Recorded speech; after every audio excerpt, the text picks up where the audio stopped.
Well, I'm finally going to do my civic duty and respond to videos on YouTube associated with 9/11 conspiracy because I feel, as a former employee of the federal government and having had some pride and taken with the biology I did for the government way back when, I just feel like since I was sworn in the same oath that other government employees take, civil servants, saying that we will defend the United States against all enemies, foreign and domestic. I took the same oath, when I achieved an SF-50 form.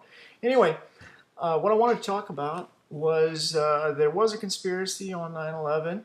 We can all agree on that. One of the methods discussed by our government, which actually a couple minutes after the event, they were already saying that they knew who did it, that these Saudi people boarded planes. I'm not sure exactly where. Some people talk about Portland for Muhammad Atta coming from Portland to Boston, New York, or wherever he was at. That doesn't really matter. There are a lot of details that do matter, however, and some of those are associated with what I call coincidence theory. Because obviously there was a conspiracy, so we don't have to talk about a conspiracy theory. We simply have to detail how the conspiracy happened. Now, whether or not it was, all these Arabs with box cutters, 7 of which who have been proven, by the way, look that up, 7 have been proven to be alive, that they were misidentified. That was never corrected by the FBI. The same FBI that, was quelching the civil rights movement when Martin Luther King was murdered, and, J. Edgar Hoover, had more fun with his closeted homosexuality at that time than he did finding the murderer of Martin Luther King. Or Robert Kennedy or John F. Kennedy. Of course, we all know that all that happened about the same time, but that's just another coincidence. For the coincidence theorists out there, that's just the start, because the government murdered a lot of people over the years. Let's talk about the Gulf of Tonkin, made famous by Jesse Ventura, but known to those of us who've studied history in the past, having been a staged government event, having been something that was incited in order to get us into the war directly by our CIA, chosen by the military, kept quiet. Yes, you can keep a secret among thousands of people. Talk to anyone about our stealth bomber program, which nobody knew we had until we launched it on Gulf War I. So the people associated saying that there is no conspiracy are so full of shit and so stupid. I don't want to talk specifically to those people who are brain dead enough to where it won't really make a difference to try to re-educate them on this. I just want to go over the fringe people and the fence setters that wonder whether or not our government could be that evil, and they can't wrap their brain around the fact that they are. Well, they are. I'll tell you, I used to work for the government. I didn't see a whole lot of corruption at all. In fact, I saw none. I saw some people moonlighting at other jobs they weren't supposed to, and still putting down the hours that they worked as if they were there. That pretty much is common with any government agency, state, federal, or local. But what I see now, and I know that these videos can't last more than 10 minutes, I'll just try to go over a little bit of the corruption to make it very clear for you. And I'm going to go pretty fast here so I can get all this in within 10 minutes, because I'm not sure how to pause these videos. And I don't like to edit because it wastes my time. And I don't go around shilling for the government or shilling for the non-government, or, the people that sit around and make these videos all day seem to have unlimited resources, and I don't. So I'll just make this quick.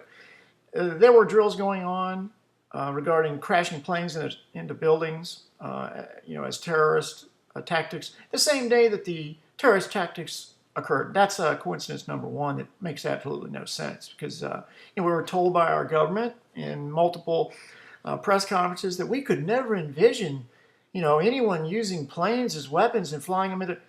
Yes, you did. You're a liar. Okay, and there's no coincidence that it happened to be happening that day.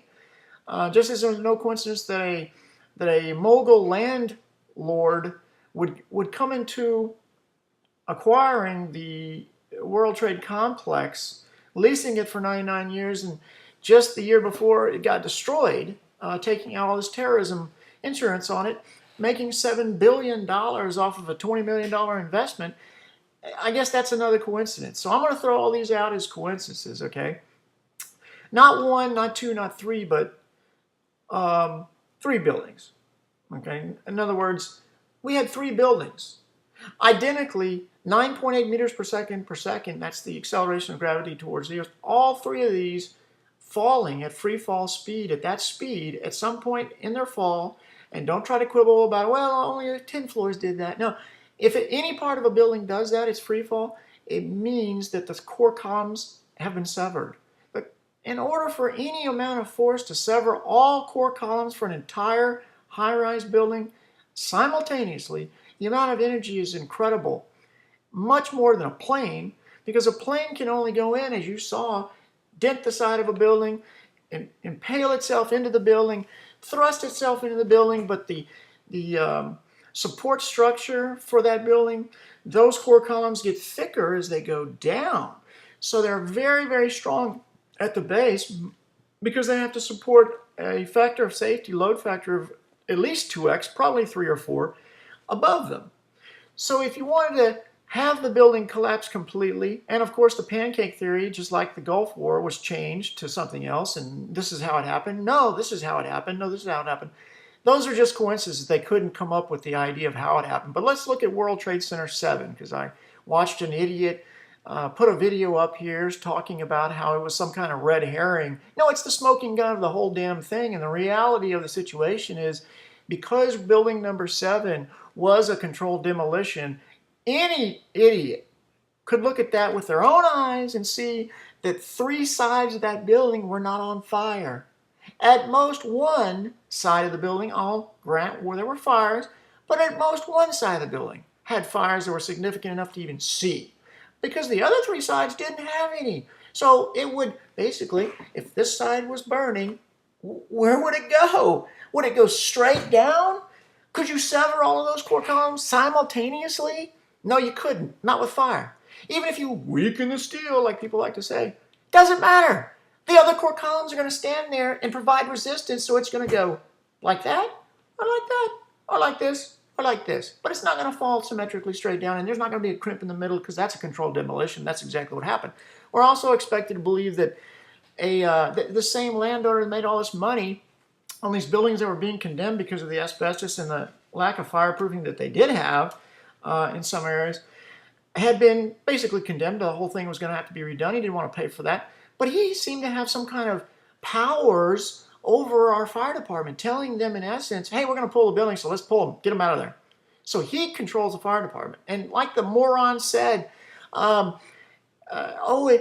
takes a long time to rig those buildings. Yeah, that's the point, asshole. You can't rig those buildings immediately, and that's exactly what the fire department doesn't do. That was a controlled demolition team brought in weeks in advance. This all was planned in advance. Another coincidence of those Israelis that were captured with explosives. Please look all of this up that I'm saying. There were explosives in a van, huge amounts. Like one cop said more than he'd ever seen. In a van the same day as 9/11. I know that people in New York are always driving around with a van full of explosive with Israelis in there who are cheering whenever something gets blown up.